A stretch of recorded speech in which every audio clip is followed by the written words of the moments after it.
เปิดขบวนคำนับหับต้นกองประชุมใหญ่ผู้แทนครั้งที่5ขององค์คณะพรรคสภาแห่งชาติและเฉลิมฉลองวันสร้างตั้งสหพันธ์แม่หญิงลาวครบรอบ71 ปี ในวันที่ 17 กรกฎาคม 2026 ที่สภาแห่งชาติได้มีพิธีเปิดขบวนการเพื่อคำนำหับต้นกองประชุมใหญ่ผู้แทนครั้งที่5ขององค์คณะพรรคสภาแห่งชาติและปาฐกถาวันสร้างตั้งสหพันธ์แม่หญิงลาวครบรอบ71 ปีภายใต้การเป็นประธานของสหายมอนไซลาวโมซงกรรมการศูนย์กลางพรรครองประธานสภาแห่งชาติผู้ที่นำเวียกงานองค์การจัดตั้งมหาชนทั้งเป็นหัวหน้าคณะรับผิดชอบเวียกงานขบวนการมีบรรดารองประธานสภาแห่งชาติคณะประจำพรรคคณะบริหารงานพรรคคณะพรรคฮักฐานคณะหน่วยพรรคฮักฐานคณะรับผิดชอบเวียกงานขบวนการพนักงานอาวุโสบำนาญสมาชิกพรรคพนักงานราชการและ3องค์การจัดตั้งมหาชนของสภาแห่งชาติเข้าร่วมอย่างพร้อมเพรียงในพิธีได้รับฟังการรายงานแผนการเคลื่อนไหวเวียกงานขบวนการจากสหายนางอัมพยวรล้มหมุนแพงกรรมการศูนย์กลางพรรคคณะประจำพรรคสภาแห่งชาติห้องหัวหน้าคณะปิโซบเวียกงานขบวนการจากนั้นสหายมอนไซลาวโมซุงได้กล่าวเปิดขบวนการคำนำหับต้นกองประชุมใหญ่ผู้แทนครั้งที่5ขององค์คณะพรรคสภาแห่งชาติอย่างเป็นทางการซึ่งสหายได้เยี่ยงห้องให้พร้อมกันยกสูงความรับผิดชอบการเมืองของตนเข้าในการนำพาที่นำการจัดตั้งปฏิบัติขบวนการต่างๆโดยติดพันกับการเคลื่อนไหวเวียกงานขององค์การจัดตั้งมหาชนสภาแห่งชาติและจับมือแข่งขันกันสร้างขบวนการของตนให้เป็นขบวนฟุดฟื้น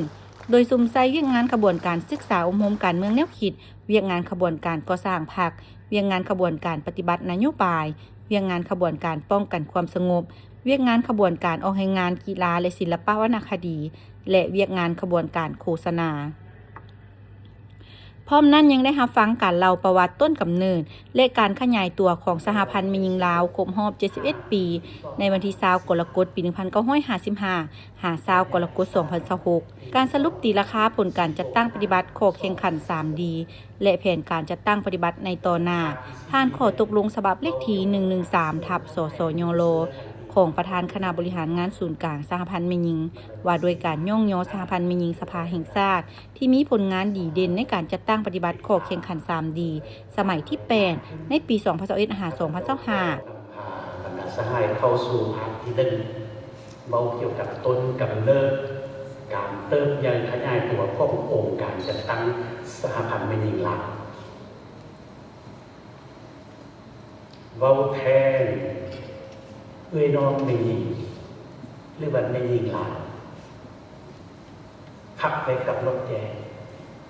เป็นส่วนหนึ่งในกำลังแห่งที่สำคัญของพรรคอันนี้พักไปกับรถแกและก็เป็นกำลังแห่งหนึ่งที่สำคัญซึ่งเห็นหน้าที่เคียงมาเคียงไรกับการปฏิบัติลาวเห็นหน้าที่เคียงมาเคียงไรกับไอ้น้องเพศสัตว์ต่อสู้ตามจักรพรรดิผู้บุกขาอย่างพิลาอาด้วยเหตุผลคือดังกล่าวนั้นศูนย์การแนวลาวอิสระจึงได้ประกาศจัดตั้งให้มีหน่วยงานหนึ่งเกิดขึ้นเรียกว่าหน่วยงานค้นคว้าเวียกงานแม่หญิงพร้อมทั้งมอบการย่องโยผลงานและเปิดขบวนการแข่งขัน 3D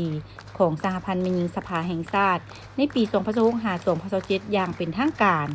เคียงคู่กับพิธีทางการยังได้มีกิจกรรมจัดงานตลาดนัดขายสินค้าผลิตภัณฑ์อาหารและผลปลูกของสหพันธ์แม่หญิงสภาแห่งชาติอย่างเป็นขบวนฟุดฟื้น